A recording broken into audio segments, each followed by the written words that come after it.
Okay, nistannog onokaikätsis nitan anista ma tumattoyaki matsik nitan punokaki.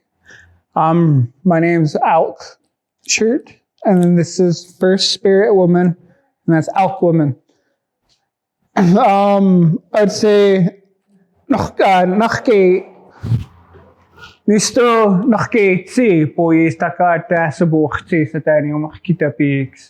I can speak Blackfoot because I went around asking questions to the old people. And one of a crowning achievement in my own personal life was probably about 6 years ago. I was going into the news store, which is still new, by the way, and my stool sopo was coming out, or a little person, cold wind. And in Blackfoot, I go, ma stool sopo, gaki bits, kitako kitsini ko puani matapi. And he looks at me and goes, kako. So let me tell you a story about a person. And I saw, akasmo ma Piikuni. Itapawa ukao. Just joking. Long ago, this Piikuni was walking about and he was hungry. And it actually mami. I think I'll eat some fish. So he went down to the river and he started fishing. Then he said,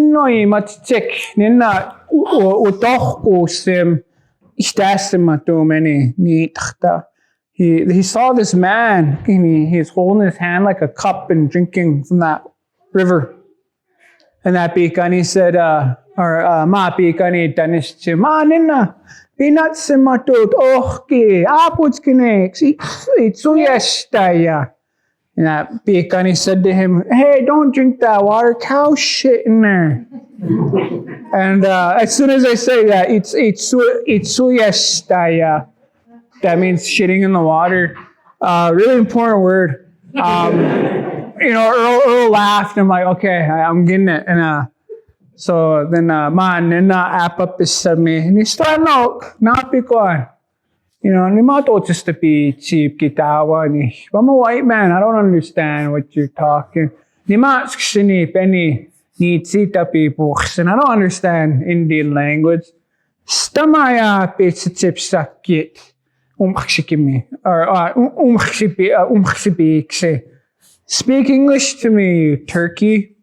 So ma Piikuni istapowayita. Actually, no. Ma Piikuni itasitipskek that Piikuni smiled, and aya pisitipsat, and in English said to him, kako simatot ochkeks tunnatsokshipoko. And that Piikuni said in English to him, go ahead, drink that water, it's real good. And he laughed, Earl laughed. And I felt really good. And then he told me, he said a word you can use is ishtapowayitak. And he said that the Piikuni was offended, and that's why he smiled. But that's kind of the reality of language revitalization too. It's like, it really sucks that we have to do it. But the beauty behind it is that almost every word I know, I could tell you who taught me it. And that's kind of an interesting thing. So one of my goals too is to create our language into a literate form. Because I think we're at a moment in our history where if we keep repeating that same thing of, it was never written, it was always oral, then we're going to lose it. And we need literacy. Literacy is a powerful tool. And it's interesting in our community that we're still having this debate whether or not we want to read and write our language when, our kid, their grandkids are on a tablet texting away, So reading and writing is in our lives, whether we like it or not, and we need to accept it. We're at that crossroads. But seeing that this is a series about bears, right? I guess we'll talk about bears a little bit. As you know, the Blackfoot word for bear is Kyīyiitsinikssin. And it's it's one of those words that really, I mean, it just means bear, but we could dive deeper into it. And there's names such as Sikchisu, a moose, which you could break it down and it means black movement, black moving. That sick in the part it means black. So Sikohkyayo, black bear, yeah, so on and so forth. Siksika, black foot. Sikchisu, black moving. And then other things like Sipistu, an owl, means the announcer of the night. Sipistu. And then, anyways, we hear the word lynx or bobcat, natayo, and it has that same ending as gyayo. And there's a belief that at one time the word natayo could have been talking about the saber-toothed tiger because those two big teeth. Natayo, and the word for two is natuka, natayo. So potentially we're stretching there. So it's probable that long ago that the word gyayo referred to their powerful jaw. And there's certain societies that wouldn't eat bears. We didn't eat bears. We respect them because of the way they stand. They stand like matapi. And the way you talk about their paws is you talk about them the same way as we talk about our hands. No, sis is how you say hand. Or ginste if it's a morpheme. So geistoginste is the way you say Jesus, and it means holes in his hand. Yeah. Okay. So another thing that's important to address is is it the proper time to tell stories? And I think the answer to that is complex, particularly for us in Manapi, because as Piikuni, our elders recognize that we live in Manapi, a new way, and the way that stories were told in the day, of course, they were seasonal, and I think part of that, if I look at our ancestors as human beings and as a dad. My children always say, hey, let's watch this show. And I'm like, no, we only watch it in the winter time, my girl. So I honestly think that's where that tradition may have started of we only tell these specific stories during a specific time of year. But now we live in an era where a lot of these stories are written. So do we want George Berger now, a new edition to say, beware, only read chapters 8 through 9 during winter. So we live in this era where we need to figure that out. But one thing I will say is Blackfeet men who are older than me and have passed on already, they were telling Napi stories to white people in the park.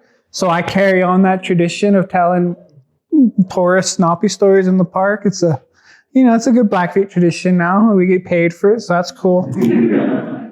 But okay, so here's a Napi story. But, and I'm sure Mr. Hagen here is sick of hearing me say this. So, let's just do that. No. So the word Napi, we translate it to mean to old man. But it doesn't mean old man. Literally, Umkina means old man. So why do we have this other term? It's because Napi, it refers to light. It refers to white light. And it really means white all over. And it's referring to when people get old, back in the old days when you didn't have hair dye, your hair became white all over. So that's what it means. And so it refers to an old man. And Napi, and the way you say morning is apinaku. So you hear that similarity there. And the word for the rainbow is Napi utapim, old man's rope. But if we want to get scientific and really translate the language real specifically, you're kind of saying a rope of light, right? Because that white light passes through that prism or passes through water and creates that spectrum, right? The word for the northern lights is Napi Paskan, meaning old man's dance, or the dance of lights.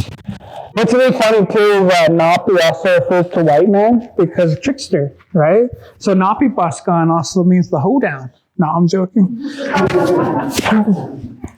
But so was Napi a real person? I don't know. Maybe Napi is a character whom we attach all these legends to, of certain people coming here with certain knowledge and giving us it, because there's a story of before Napi came, the people had no arms and the buffalo would kill us. And then Napi showed up and gave us arms, and that story could potentially be as we didn't have weapons. We didn't have the proper tools to hunt that animal. Then maybe some individual, some Isaac Newton-ish type person for us came and showed us the Clovis, right? And of course, that would be pretty legendary. Anyways, about the bears. Napi was walking along one day, and Napi was just somebody who, if he was bored, he'd just start messing around with people. A lot of the earth we called Napi, Utsitak, Napi Utsitak, Napi Utsitak. And they've translated it to mean Napi's playground. Has anybody ever heard that? Old man's playground? Yeah, it actually means, you're actually saying Napi's casino. The word gamble is in there. It's like you're saying the place where Napi gambles is what this earth is, because Napi is kind of the reason why a lot of the things are the way they are. But I also want to emphasize too that, I really doubt those abrasions in cotton trees that look like eyes.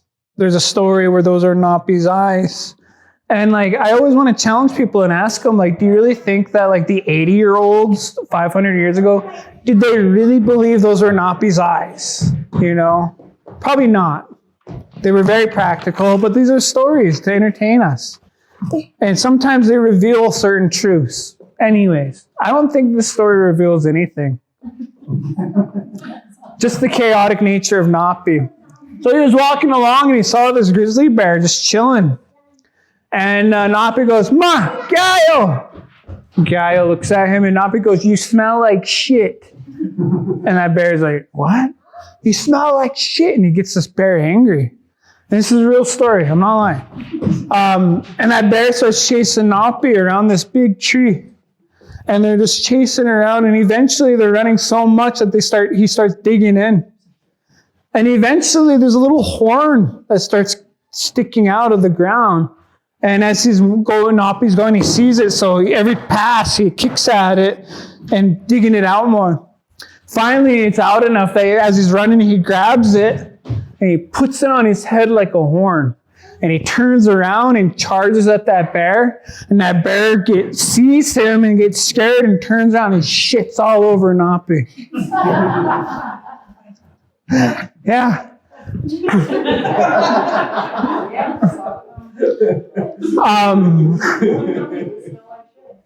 So yeah, someone smell like shit. But I think, we could get in and, what does that story mean? It means don't call somebody something that they're not, because then you'll be that, I don't know. I just think it was people messing around and telling stories. There's the thing about Napi that I guess most people haven't told, and maybe they don't know, is there's stories where Napi is a deity, where Napi formed out of clay, gave life to us. There's a story of the muskrat when the world was when the earth was flooded over, and the muskrat went down there and grabbed some mud and brought it up in Napi, made it big so that we got the rolling hills. So Napi is very important in that regard. And by the way, I just want to say, some people say it's a duck that drove down, but if they say that, just say, does a duck have claws? So it was a muskrat. But anyways, there's stories where Napi's a pervert and a sexual deviant. I won't tell those stories. Those are for midnight. No, but, and I don't say that to like try to make light of these stories as much as the truth of the matter is that Napi represents humanity at our best and at our worst. At our best, we are intensive creators and we create magnificent gardens, and at our worst, we violate people's identities and sovereignty. But so one of the things that really kind of is tough to talk about in an academic setting is when we say that, oh, the beaver taught us this. Oh, the bear taught us this. And then, oh, they write in their journals, back in the 1800s, Indians are superstitious. But so in our language, what we say is, we say, Kyīyiitsinikssin. And then they translate it to the bear told us. But really what it is like persistent observation of the bear. We were able to find this out.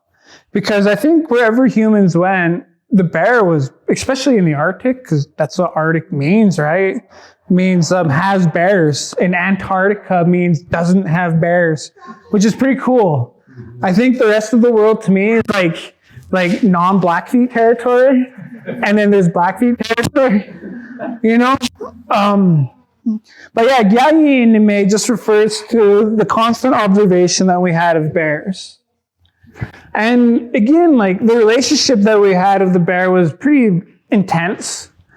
I don't think any of us will ever really know the way that the plains were pre-contact, but we have journals. We have Lewis and Clark writing about it. I'm pretty sure they wrote about like how there was such an abundance of animals that they would be able to go up to them and bump them on the head, So those observations were pretty, and so then there was a man named Nitawakau, lone walker, I think they translate it to, but it really would mean travels alone. He had 2 bears, and those bears would like perch in front of his teepee and hang out like 2 dogs. And people would be pretty scared of them too. Those are 2 bears. But he earned their trust somehow, some way. And I'm not too sure how he was able to do that. But when people would be scared and he'd be like, come visit me, and then they'd be like, oh, you're bears. What he would do is he would take their clothes and he'd rub them on the bear's nose and get them used to their scent. And this was, I think Walter McClintock actually met that person, was really scared to go visit him, right? Yeah. Sorry, y'all. Okay. There's stories of long time sleeping. He was part of the Buffalo Bill Wild Cody show, that Wild West show, and he would wrestle a bear. Yeah. And I'm pretty sure that bear was probably trained, though. Yeah, definitely. Anya. Ooh. So long ago, and I think, I forgot the individual's name. They were part of a hunting party, I think. And a group of Cree war party stumbled upon them, and they had a little tussle. And this individual got injured in the abdomen. And, his comrades were able to get him to safety. And basically, he's like, that's it, leave me here. I'm going to die. I'm okay with it. It'd be a warrior's death. So what his comrades did is they constructed him a little tent, and then they left him food for, So the day goes by, and then this bear shows up, and this man thinks, oh, this is how I'm going to die. It'll be a good death from the bear. So this bear reaches into that tent, the makeshift tent, grabs him, puts him in his mouth, and starts tossing him around, throwing him around, and then just leaves. And that guy's like, well, what? So he crawls back to his tent. Next day, sure enough, that bear shows back up. And that guy's like, okay, finally. So that bear grabs him, starts throwing him around, and then leaves again. And then that guy's like, what? Is he messing with me? But one thing that he noticed is he's starting to feel better. And then he's starting even thinking, maybe I could, get up and get going. But he was hurt. Then again, that next day, a bear showed up and did it again. But this time, before he left, that bear really licked his wounds for a long time and then left. Then again, as the law stories, that fourth day, the bear does it again. But then miraculously, that individual feels like he's healed. So this bear turns around and Ban, hop on my back. So he hops on this bear's back and they go. Next thing, he becomes his friend. And this is an old story. And by the way, this is the last story a little person told me. So next thing, this individual, he sees those Crees on yonder and he thinks, I need to mess with them. I need to I need to one-up them. So he tells that bear, go hide in this bush. So that bear does. I don't know how he told him, And then, that Piikuni goes up, he sees those Crees, and who knows what he say. Maybe say, hey, you guys smell like shit. I don't know.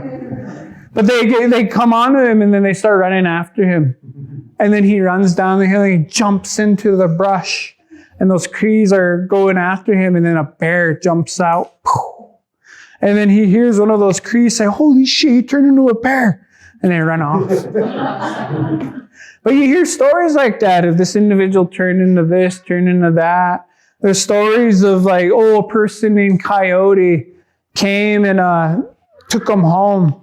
It could have actually been a coyote though, a real coyote. And if you've ever walked the plains the way I do and you do it with dogs, they're telling you what's all around. And if there's birds in the sky, you can communicate, they communicate with you just with their body language, the things that are along the plain. So these individuals had a means of seeing 10 miles out just by reading the animals in the landscape. But, and again, so, he rode that bear home, and before he got to the camp, he actually told the bear to leave. He was like, the people are going to see you and be scared of you and probably kill you. So the bear left. But the power there is really, it's interesting. And who knows if it's still around, right? Who knows if that power still is? In some cases, it might be. We have stories here of our modern world of people drinking and driving. I have a cousin who got in a wreck. He wasn't buckled in. He said when he got in a wreck, he felt somebody grab him and then take him to the back seat. And everywhere was crushed in his car except for that one area. Right? But then again, when people survive magnificent things, we kind of seem to embellish into it, right? And make it bigger than it was. But still, it's an amazing story. And I just don't know how to make sense of it. But in terms of we as people who live in the northern parts of this earth, obviously the constellation that's the most prominent is Kyīyiitsinikssin, the seven, or Ursus Major and Ursus Minor, the bear and the little bear. And in Blackfeet, Kyīyiitsinikssin is the seven brothers. And right on the tail is the youngest brother, and his name's Okina. And there's a real faint star right next to that star. And we believe that's a bird. And I'll get to this. This is how it happened. Long ago, back in the ancient days. So this little girl and her older sister would go get wood. And the older sister would always tell the little sister, wait in the same area and collect wood. I'm going to go over here and collect wood. And every day, the older sister would come and her hair would be all messed up. And she wouldn't have any wood. But they'd head home. So finally, the little sister followed her big sister, and she found out that she was lying with a bear. At least that's the way that C.C. Uhlenbeck translated is lying with a bear. Let you use your imagination. And the little sister went home and told her brothers, her older brothers, the seven of them, and they got really angry. So they found that bear and they just murdered that bear and chopped him up into pieces, really made a statement. And then that older sister got angry. And then so what she did is she went back to that same location and she rubbed that bear's grease on her, And then she turned into a bear. And then she started chasing her brothers. And then she would turn back into herself and she would like, I'm not going to hurt you. I promise. And so like they would still live with her and it was really tense. And they didn't know what to do. And the brothers would go hunting. So finally, the youngest brother, Ukina, said, I'll find out. So he turned into a bug. And he went into that lodge. And that sister was like, she had this hide. And she's like, I'm going to have all my brother's scalps. You know, oldest brother, younger. And right here is for Ukina. I'm going to kill them all. So he goes back to his brother. And she's like, yeah, she's going to kill us, man. We need to find out her weakness. And it was a little sister. Again, she spied on her and she found out that her weakness was quills, porcupine quills. So before she could do anything, the brothers, they went out, they teamed up on her and they killed her. They chopped off her head. And they thought they were good. The next day, they look outside and her head is floating around, still kind of threatening that she's going to kill them. So then finally, they like step out of the lodge, and the imagery in this story was recorded by both C.C. Ullambuk and then his assistant. So I can't say their name. So it's a Dutch name though, and the imagery is really disturbing, kinda, and it's a children's story. And actually, like learning more Blackfeet, it really made me realize why we like horror on the res, like why little res kids just love it, because our old stories had a lot of horror. So what it is these brothers, they look back and their sister was chasing them, but she was just ahead and she was rolling after them, taunting them. And she'd get real close, and then Okina would take a couple quills and throw them down. And then she'd get stuck on those quills, and then make it further and further. Finally, she caught up to them, and they climbed a tree. And when they got up on this tree, the older sister's down there. She's like, I don't see any way where you guys could survive. You guys are going to have to come down eventually, and I'm going to kill you. So the brothers kept on asking. They'd say, gonna stop, Op. Gonna stop, Op. What shall we become? And one brother would say, let's become antelope. And another one would go, no, if we become antelope, then the people will shoot us and kill us. Oh, you're right. Another brother, let's become grass. No, if we become grass, then buffalo will eat us, and then people will burn us. Oh, yeah, you're right.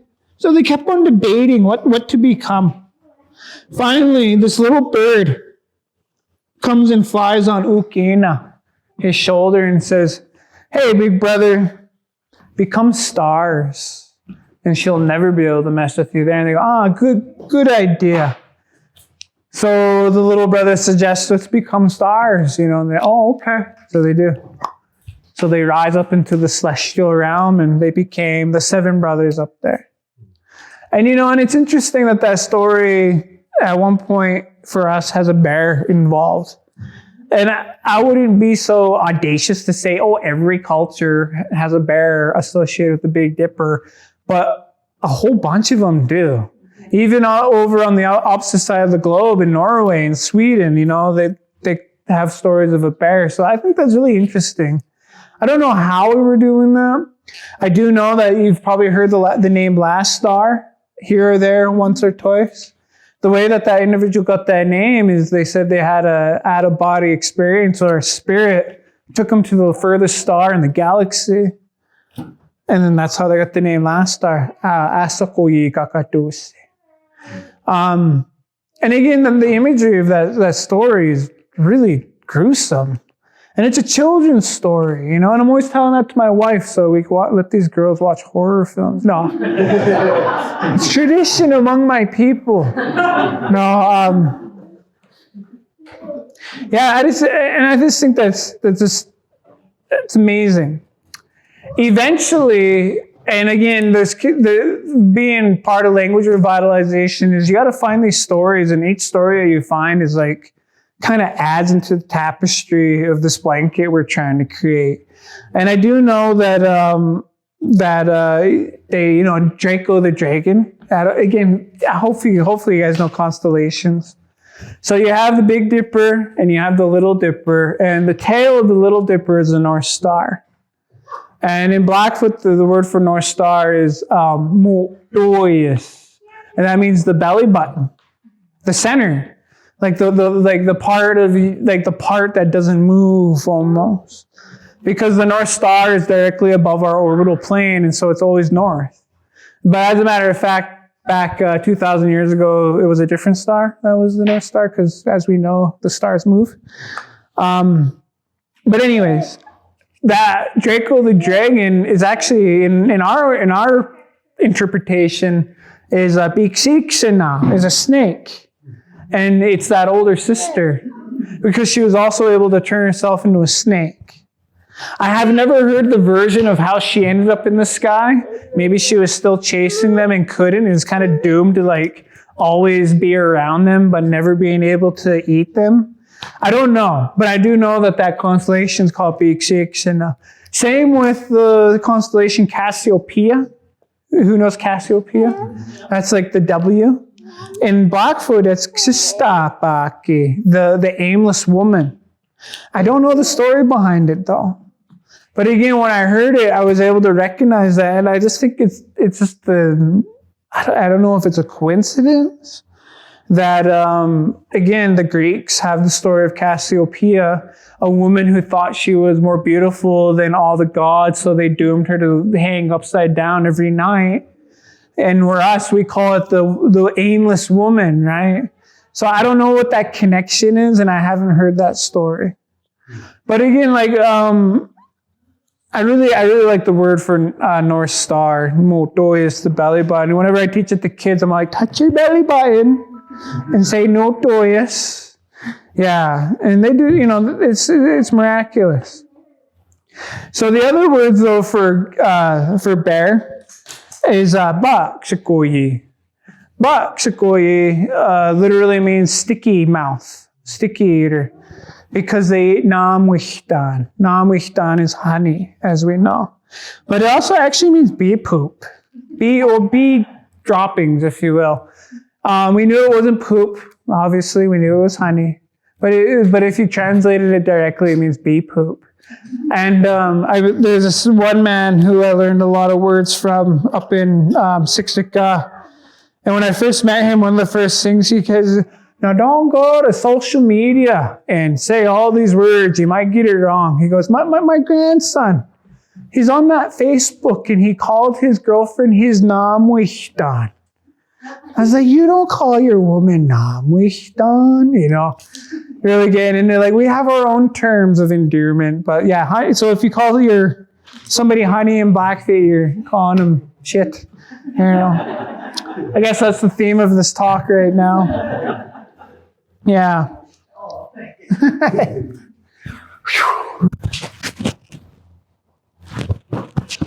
But okay. So the word gyayo, originally it could have been gyayo, like way back when. And then the nature of words, once they're spoken a lot, they become easier to say sometimes, depending on the language. But the word black bear, again, gyayo, translates directly to black bear. Gyayo is brown bear. Sounds a lot like gyayo. So apoyoch. And then apyoch. Hear the difference? I hope you do. Gyayo is a polar bear because they're white. And we don't have a word for panda. And I was asking some kids, what should we call them? And they said, Gyayo. I was like, damn, that's a good word. The cute bear. Yeah. So again, when we say, our language is descriptive, sometimes I think we get a little too ambiguous. And we want to rely on ambiguity to fill in that little extra part, because part of it is like keep it a mystery. But that's one of my goals, is that language isn't meant to be a mystery. Language is meant to be understood. And what I mean by that is like a lot of times when people say, oh, our language is descriptive, the same way as like puno kamita means elk dog. And it's like, no, it's just a compound word. English has that. We have rainbow, right? We have gopher. No, I'm joking. But really what we need to be focusing is on how the descriptive nature of the verb. The verb is very rich in Blackfoot, and it's hard to translate, admittingly. And you kind of do got to get ambiguous. But there is a word that we use in English that I think really kind of helps illustrate how descriptive our verbs are. So like again, when I first started hearing Blackfoot, one of the first things I ever heard and understood was I heard this old woman say, I'm using this blanket as a curtain. And when I heard her say that, I was like, oh man, that's such a beautiful verb. Like it was like poetry. Because again, it's hard to translate. But again, what's that word that we use that's really descriptive to kind of give you a sense of Blackfoot verbs? The word decapitation. Yeah. That's a pretty descriptive word. You know what happened, right? You know exactly you know what happened. It's very descriptive. Other than, the word killed, it's very ambiguous. Like, there's filler to be had. So a lot of our words run have a KA in there. Not to say every time you come across KA, it's going to mean, but so the word for foot is nohka, and it also is the leg.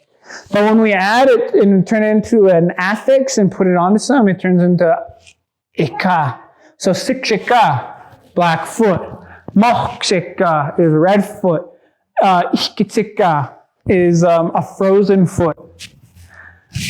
And then okshkasi, you hear that? Okshkasi is a sprint. Amachgal is kind of like traveling or a runner. Ibakshikayayi is like a long run.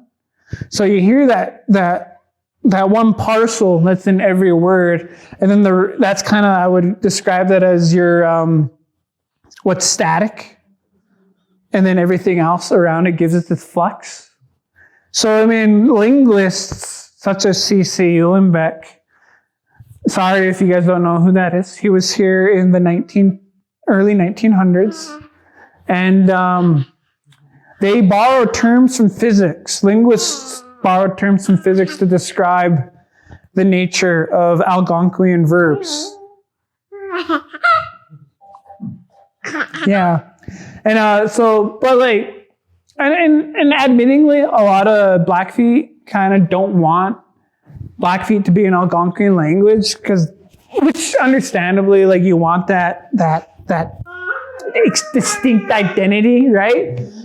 But I always tell people, like, what's wrong with being related to people? Come on. And then myself, I use a phonetic writing system for our language developed by a Blackfoot fluent speaker. And it's a marvelous writing system.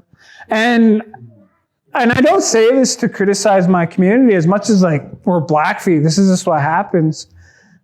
Although I provide a lot of description and a lot of keys to help people read the writing system I use, it still gets scrutinized more than any other writing system because I have that. Most writing systems are not writing systems, they're writing styles. And again, I'm not saying this to defame or to hurt anybody as much as just an analysis. As a Blackfoot linguist, I can't help but analyze what's going on. So we need that. Okay, I was bringing it up for some. This one. Sorry. What was I saying, Lauren? K.A. running, bears, funny.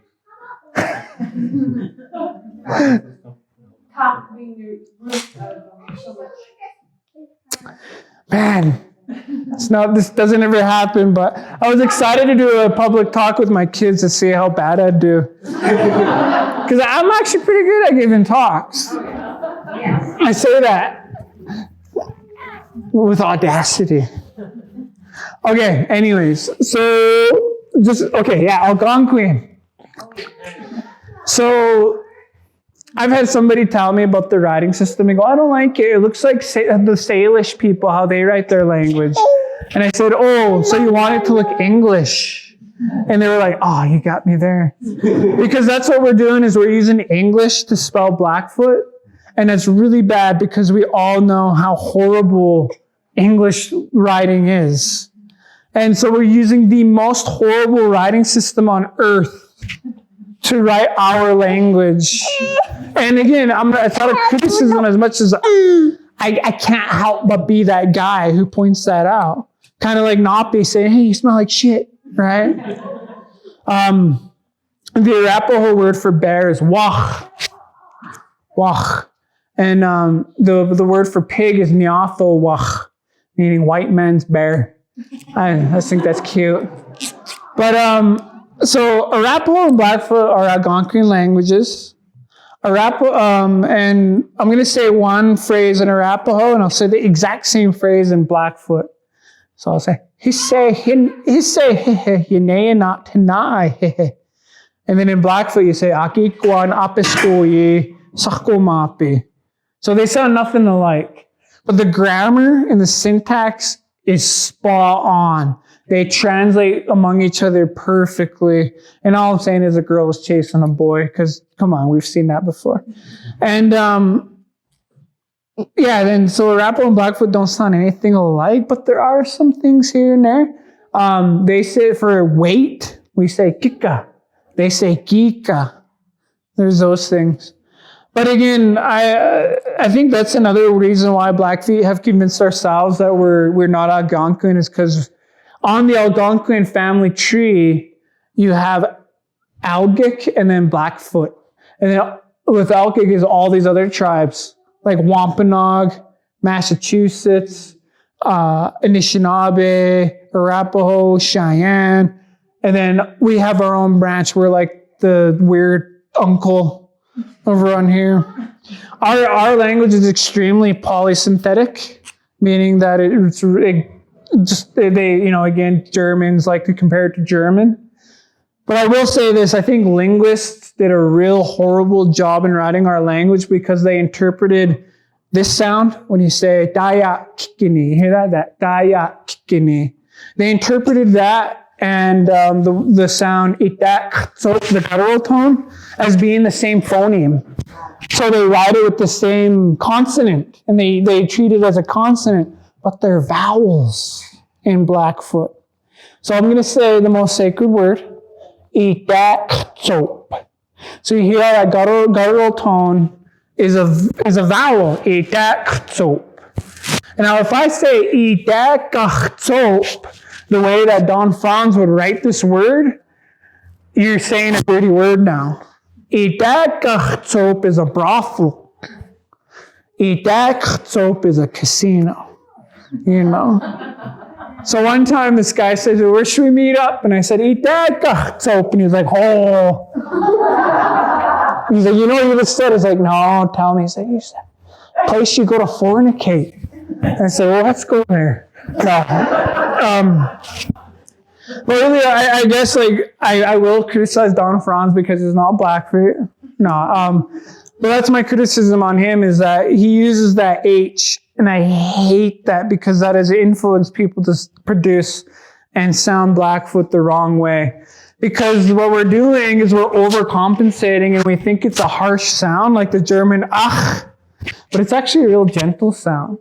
So when we speak English, if you notice, and if you touch right here, and you don't have to, your vocals are always ringing.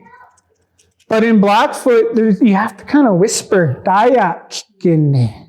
That kikini, that is actually a voiceless vowel, a voiceless eh sound. And then the guttural tone is a voiceless back vowel. So you say, oh, so you don't want it rather. So people will try to make it rather, oh, and it's kind of, we have to like unlearn these bad habits that were developed by well-meaning linguists and well-meaning second language speakers. So, I mean, it's not a criticism. I mean, I'll always say It's better to butcher the language than to let it starve, number one. But at the same time, if you want to be a basketball player, you can't be satisfied with only being able to dribble with one hand. You know, you need to constantly be pushing yourself. And it's really vital. But again, I guess I'll prove my point a little bit further. So if you can hear this, those are the vowels. You hear that? So we don't need to rattle our vocal cords to get those sounds. So that's what that sound is. Kyīyiitsinikssin. And I'll be doing that with students and adults at home, and they'll be like, I can't make that sound. And I'll be like, what's that? And they'll be like, fuck, I can't make that sound. And I'll be like, you just did. Another one is the affrication that we have, and that would be the slipping KS and slipping TS. So like a word like Kyīyiitsinikssin or Kyīyiitsinikssin. And a lot of people will always say I can't do it. And I'm like, the example I used with the park service the other day is I told them like, yeah, sure. I guess when people say I can't do it, like what am I supposed to do as an instructor and be like, yeah, you can't. You know, like, I don't know. Like, it's like, no, tell yourself I could, right? And we all, as educators, we all know that that's the step one in convincing a student to say, I can. But like my own teachers who are teaching Blackfoot will be like, oh, fuck, I can't. It's like, no, you can. And I can prove it to them because I'll try to get people to say the word earth, ksako. And they'll say sako, no, ksako. And they'll be like, oh, I can't say that KS sound in front of a word. And then they'll hop on the phone and go, hey, Cassandra, want to go to the casino? You know? And you're like, you just did it. I think part of that, though, is just like it's really easy to perform when you're not thinking about it. But when you think about it, you kind of slip up, right?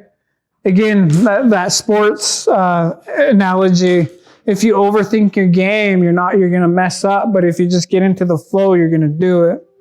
And a lot of people do that. And I always tell them to rely on their res accent to do it. Like, just speak hardcore res when you're speaking Blackfoot, and you're going to sound like you're speaking Blackfoot.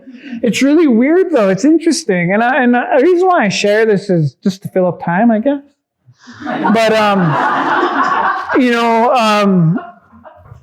when we talk about trauma, it's real. It's real. It's in people's bodies, and you can see it. It's in my body. And when we ask Blackfeet people to speak their language, although they want to, that's when a lot of that trauma is summoned. When people start shaking, they become very sensitive. And my philosophy is like, it's okay. You know, you're in a safe space to mess up. A lot of people don't want to mess up because they think that we're going to be dishonoring our ancestors. Almost like a hardcore Beatle fan not wanting to play the wrong chord for a Beatles song, you know, like that's sacrilege. But it's like, no, get sacrilege, bro. You know, again, make sounds. And another thing that I've noticed too is that like the sounds that we make is a direct result of our personality, right? Like our usage of our language is our song. And we love to sing that song, and we hardly deviate out of that song. We'll code switch. That's part of the song, right? That's another track on the album. But when I asking people to speak Blackfoot, it's like asking a jazz musician to play some heavy rock. They don't want to, because they don't want to say pita. They want to say pita for some reason, and talk about bread rather than a bird. And again, I say that because people deserve that patience. And I have to remind myself that too. But one thing that's really interesting too is you'll get the most hardcore individuals who have like the most beautiful res accents. And then when you ask them to speak English, they'll speak Blackfoot, they'll throw away their Blackfoot accent and they'll speak white. It's really interesting. I mean, they'll be like, hey, what's up, Robert? What you gonna do? You gonna go up that place or what? And you'll ask them, hey, say Kyīyiitsinikssin. And they'll say, Kyīyiitsinikssin.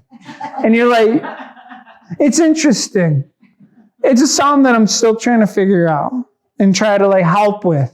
Because again, as I said, it's not a criticism as much as that's just the result of people being colonized. Is the way we find our way is going to be muddled. And like we get these bits and pieces of these stories, bits and pieces of these words in our language, and we have to put them together. And it is kind of like astronomy, right? We get bits and pieces of the sky, and we need more resources and more technology and more people involved to capture the whole night sky, right? And it's really critical. And I understand that like this program, gets criticism from people in Browning, and it's justified criticism. But also, I mean, myself, like, as somebody who's like, oh, we need more Indians at the park. I gotta admit, I'm not one of those Indians trying to work at the park, But this guy does, he's one of those Indians that goes into the mountains and brings people. That's cool. So, I mean, like, if I'm gonna complain about a program, I also need to be able to provide for that program as well. And I think we actually are in an era where that's happening. There's more dialogue between these organizations than there's ever been. And that's pretty good. Yeah. So any questions, comments, complaints? Anybody want to change a diaper?